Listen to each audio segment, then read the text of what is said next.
doing some driving, which I don't always like to do, not my favorite activity.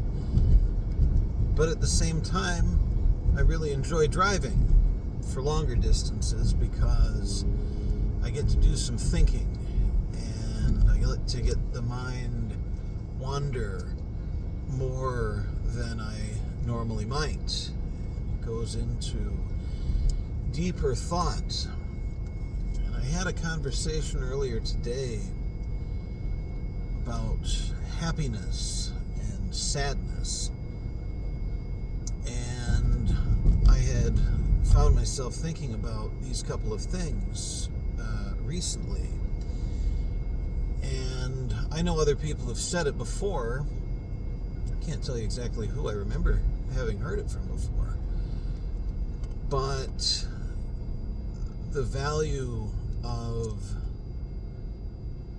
pursuing not happiness or sadness, not many people would pursue sadness, but not focusing on an emotion as a desired outcome, because those come and go, but focusing instead on a sense of peace or peacefulness, which one could argue also comes and goes, but I don't think it has to.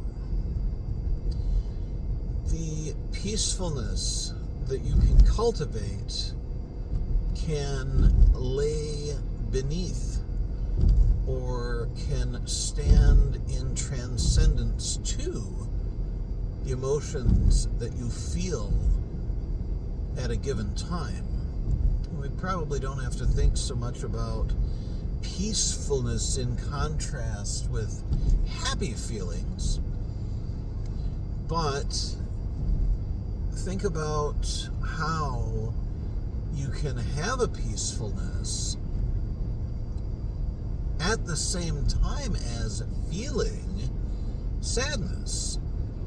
The example, the thought that comes to mind immediately for me, well, a funeral.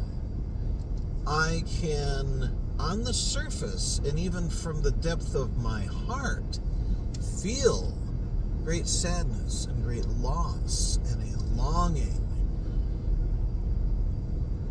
But at the same time, can also feel or experience a more constant, ongoing sense of peacefulness, acceptance, even contentedness.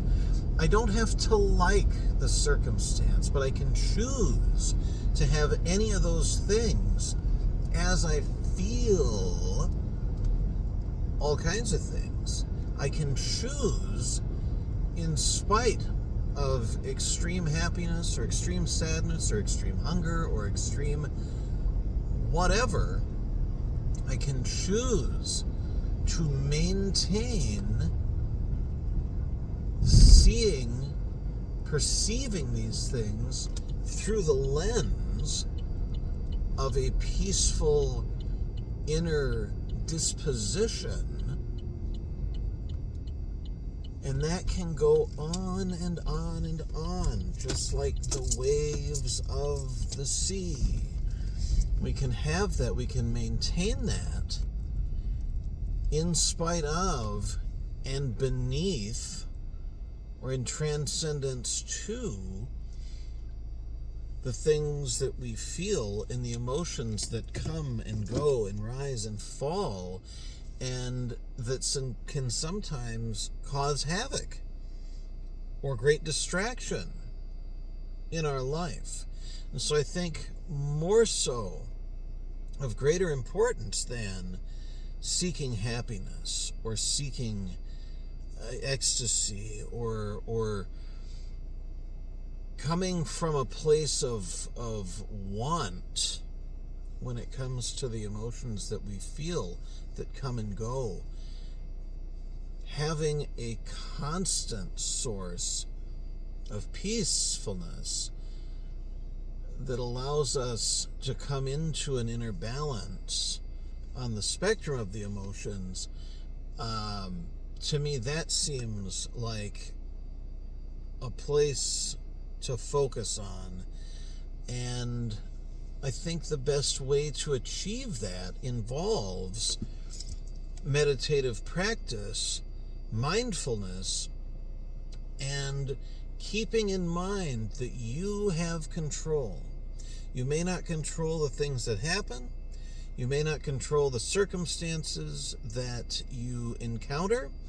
You cannot control the people and things and situations around you, but you can pause between the stimuli, the catalyst, and your response, and you can make a measured, informed choice as to how you will deal with these things, good or bad, expected or unexpected, and you can choose to deal with them.